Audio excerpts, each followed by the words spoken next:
Hello, Paulo Leite here, record collector. Today I am in Atlanta, Georgia, and I am visiting Criminal Records. Let's go inside.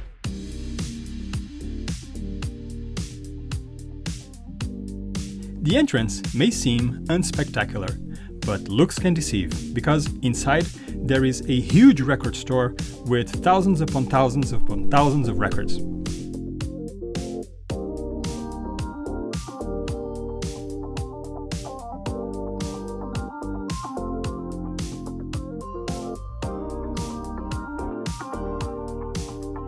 On this side we have the used CDs.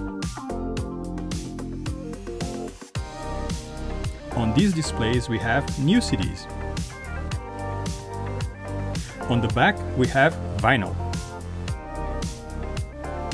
They also have a small comic book section. Getting into the vinyl section, we have used vinyl, and on these displays we have new vinyl. I'm going to start with used jazz because this collection has some fascinating titles. Some of these I haven't seen in years. This art ensemble of Chicago from 1972 has some awesome vocals by Fontella Bass. This Paul Bley and Scorpio from 1973 is a fascinating record. It features the beautiful Fender Rhodes piano, but I think this was one of the first albums to use the legendary ARP 2500 synthesizer. Not a lot of those were built, and this album shows what you could do with it. Stanley Clarke, School Days from 1976. Great album.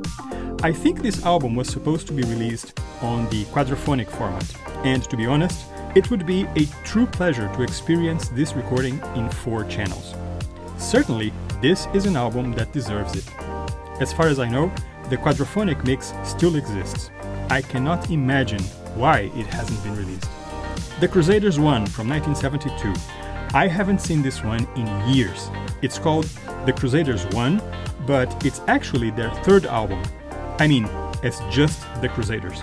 They have more than 15 albums they recorded in the 60s as the Jazz Crusaders. I love this album. There is a version of Carole King's song So Far Away that is absolutely beautiful. Get this album, you'll thank me later. It's funny, from 1961 to 1970, they released no less than 18 albums as the Jazz Crusaders. 18 albums in just 9 years.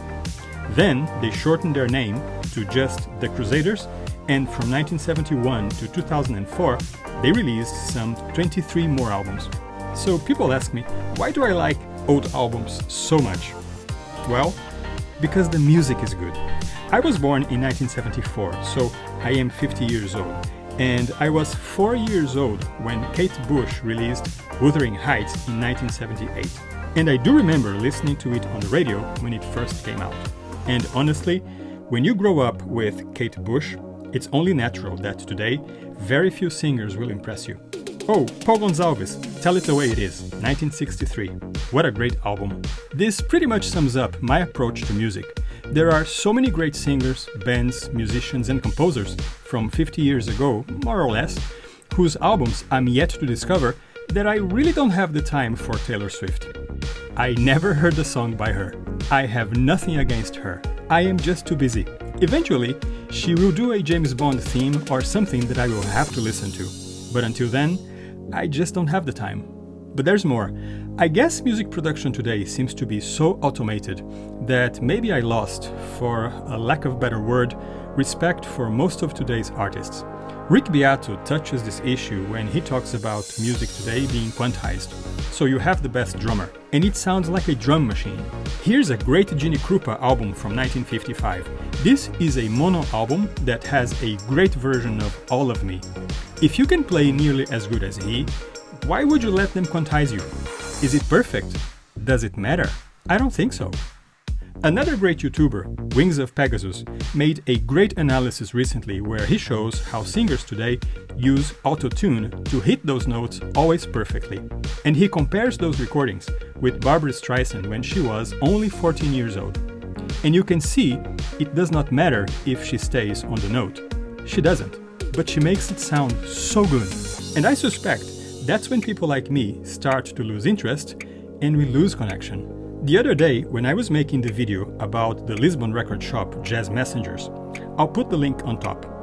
I was talking about lesser-known female singers from the 50s and the 60s whose albums are being reissued. They're all different, and they all found a way to sound good before autotune ever existed. And then you get to Nina, Sarah, Ella, and Dinah. They could go anywhere they wanted with their voices, and they always managed to sound great. Now, thanks to autotune, all great singers sound perfect. All the lousy singers sound perfect. If everybody sounds perfect, what's the point? The modern jazz quartet, Plastic Dreams from 1971. Same thing with the Crusaders. Their first album, I think, is from 1952. So when they get to Plastic Dreams, there's already 25 albums before that, all waiting for you. To be honest, it's albums like this that have kept me away from Taylor Swift. Because every time I say to myself, I'm gonna listen to one of her records, it's an album like this that gets in my way. Oscar Peterson, In a Romantic Mood, 1955. Oscar with Strings. This is the very definition of lush. Criminal Records has a great collection of used albums, no doubt whatsoever. On the walls, there are more great records, including this one, Herbie Hancock's Speak Like a Child from 1968. Also, John Coltrane's Giant Steps from 1960, where you can find the beautiful Naima. Here at Criminal Records, they call their used collection Pre-Loved, which is a great way to show us how they approach this business.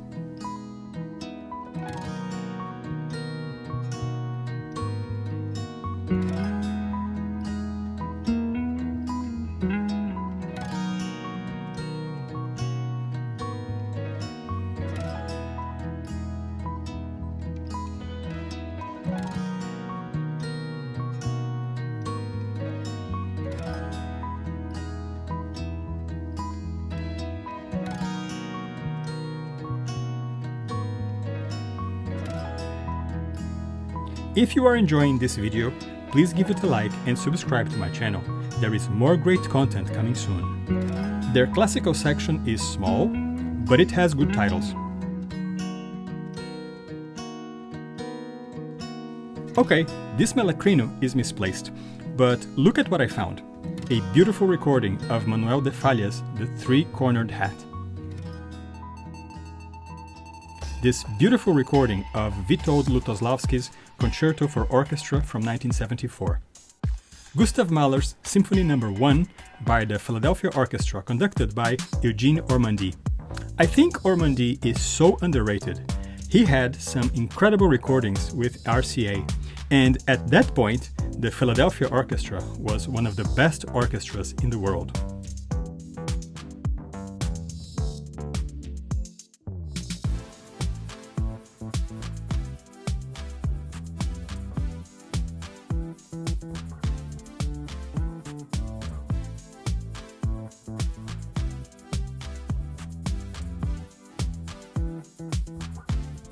The Art of Noise. If anyone needs an example of music that perfectly captures the 80s, here it is. They were so good while they lasted. Now, I have to say something about the staff at Criminal Records.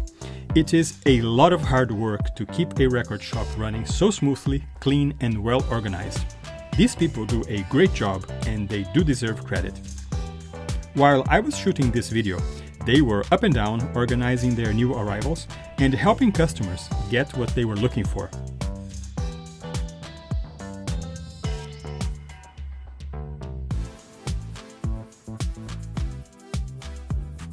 Now, their pop and rock section is very good, with lots of great albums.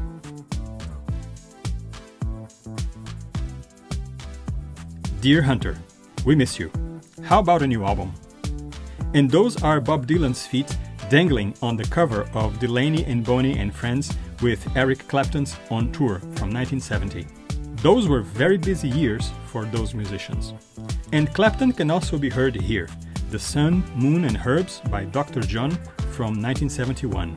Mick Jagger is there too. Donovan's Barabajagal from 1969. I think this is his 7th album. Most people don't realize that Donovan has an immense discography starting in 1965. To date, he has released close to 30 albums. That's an amazing career. Oh, the Doobies! A big shout out to Mr. Robert Esparza, who bought this album while in high school back when it was first released in 1976. Taking It to the Streets by the Doobie Brothers is indeed one great album. All these decades later, still very fresh. Here's a great mix of Hall & Oates' Adult Education from 1984. Here's a quadraphonic version of Poco's 7. Now, this is a great album. I think this needs to be rediscovered.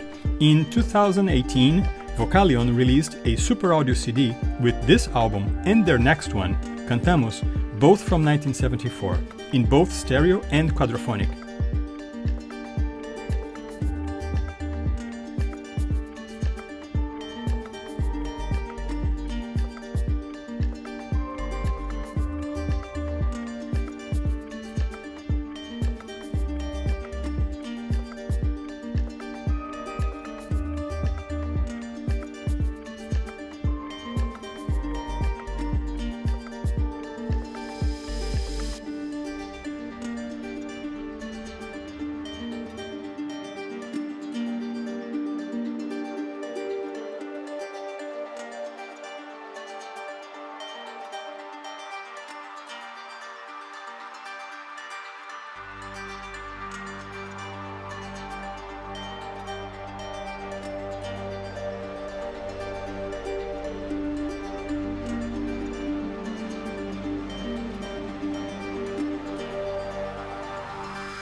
Their new arrival section has lots of great titles.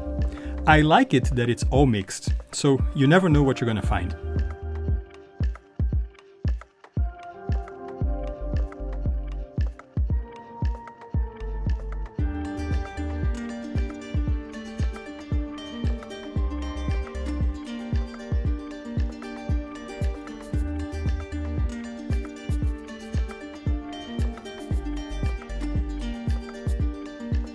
The House of Bradley from 1955, great bebop and some jazz standards.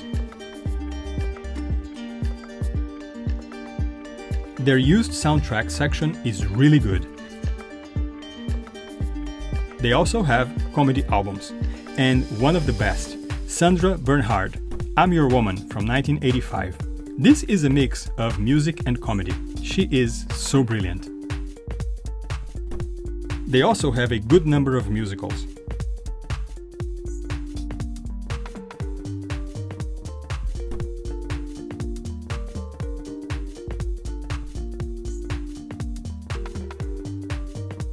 Friday the 13th, Part 7, The New Blood. God, I remember when this movie came out. It's not the best one in the series, but it's very entertaining, and the soundtrack is really good. Actually, the Friday the 13th franchise has great soundtracks. Now, this has always been a mystery to me. I have always loved horror film music, and for years, I thought I was the only one. Thank God I'm not, because lots of horror films actually have great music. John Mayall, Memphis Slim, B.B. King, lots of great artists and albums on the blues section.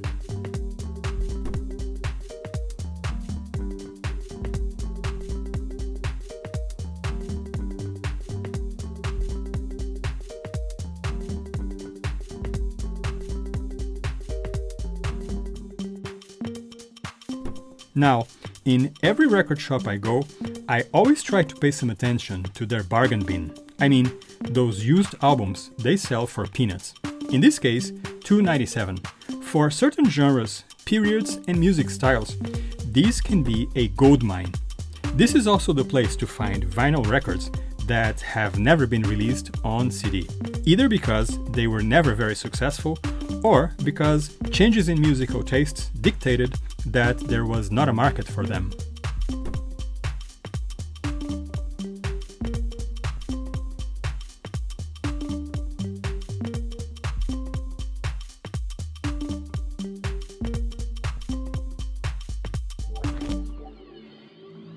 Case in question. This compilation, Something to Sing About, from 1968 contains great songs. It comes with 3 records. Totally worth your money. Cloud 9 by 1,000 Strings from 1960. Easy listening at its peak. Fans of the genre, me included, can find lots of great titles right here and spend very little. Here's some Lawrence Welk. Bert Kaempfert.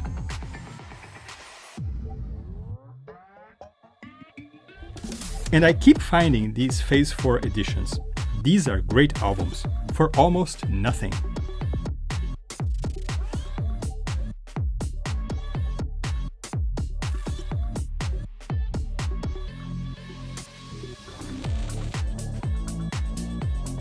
This George Malacrino is gorgeous. These living stereo editions by RCA are still great.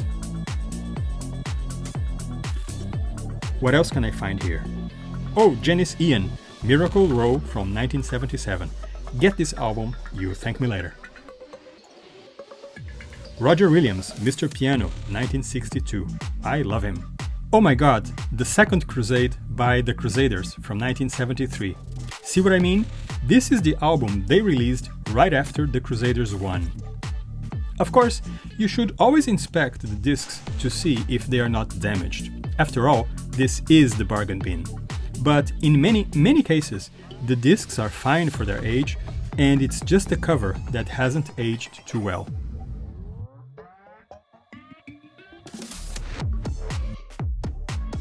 This Woody Herman from 1981 is a great album. Charlie Pride, Make Mine Country, 1968. Another great quadraphonic title. By the way, I listened to many of these quadraphonic titles when I was a little kid. I was always impressed by the technology. A dear friend of my family was a true audiophile, and he introduced me to these records.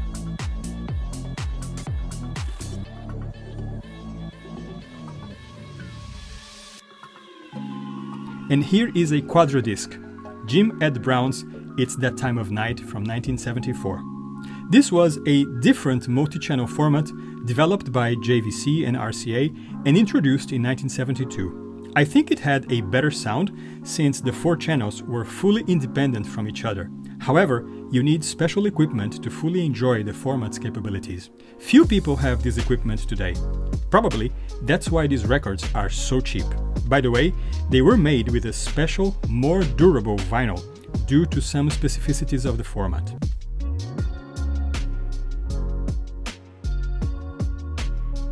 Acker Bilk, Stranger on the Shore, 1961. George Shearing, Lullaby at Birdland, 1957. Teddy Wilson. This was released, I think, in 1972, but these recordings are from 1945. Now let's move to 7 inches. The ones on the left are new, while the ones on the right are pre-loved.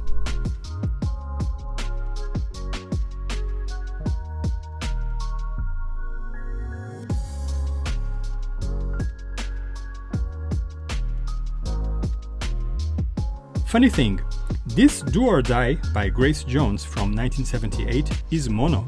How interesting. Is it because it's a promotional copy? I wonder.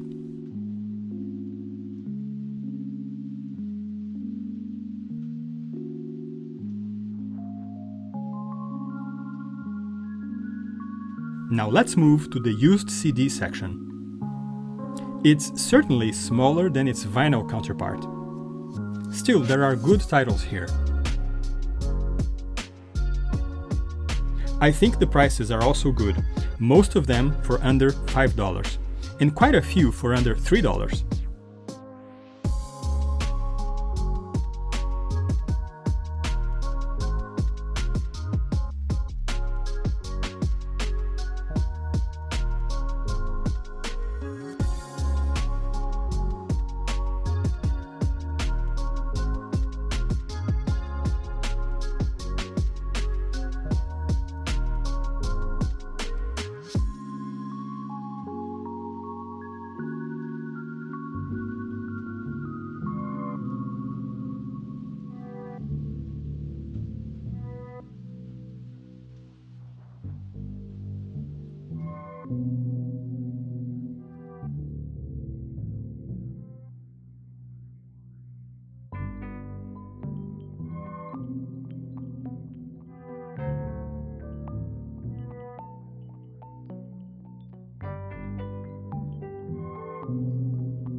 Oh, I'm taking this Van Halen with me, thank you.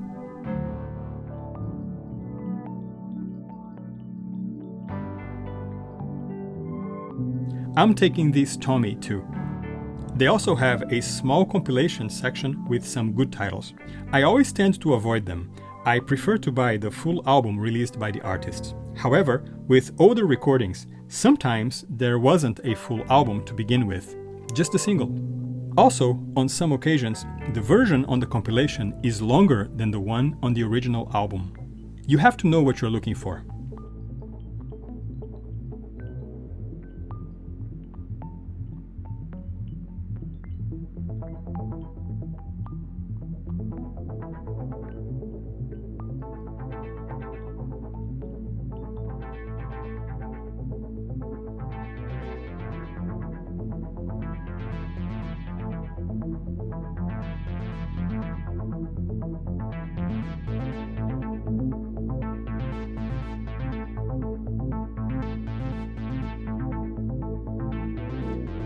Randy Crawford, Every Kind of Mood from 1998. I love her. They also have a section for CDs that are also available on vinyl.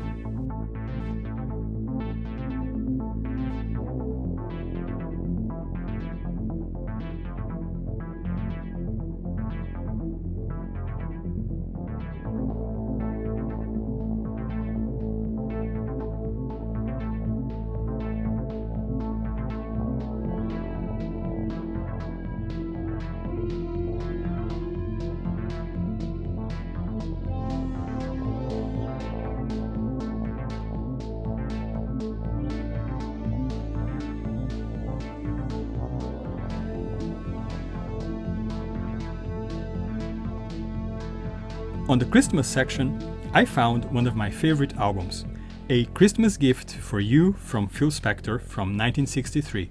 This is a great album with beautiful tracks. I got this from a Phil Spector box set I bought years ago, and this album came as a bonus. It's great to see it here. Get this album, you'll thank me later.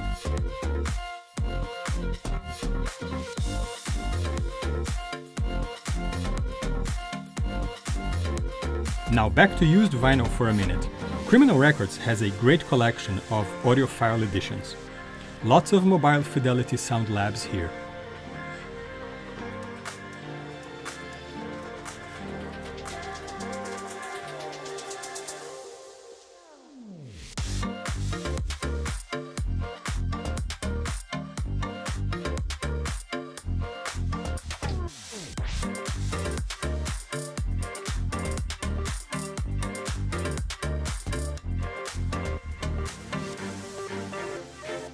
This MFSL, Days of Future Past by the Moody Blues, released in 1981, is a no-brainer. Is it pricey? Sure, but you know what you're buying. Same thing with this Supertramp and this Cat Stevens. I am having lots of fun here. Well, this is the end of part 1. On part 2, I will cover their new vinyl and new CDs collection. Trust me, there's a lot to see. If you enjoyed this video, please give it a like and subscribe to my channel. There is more great content coming soon. Thank you.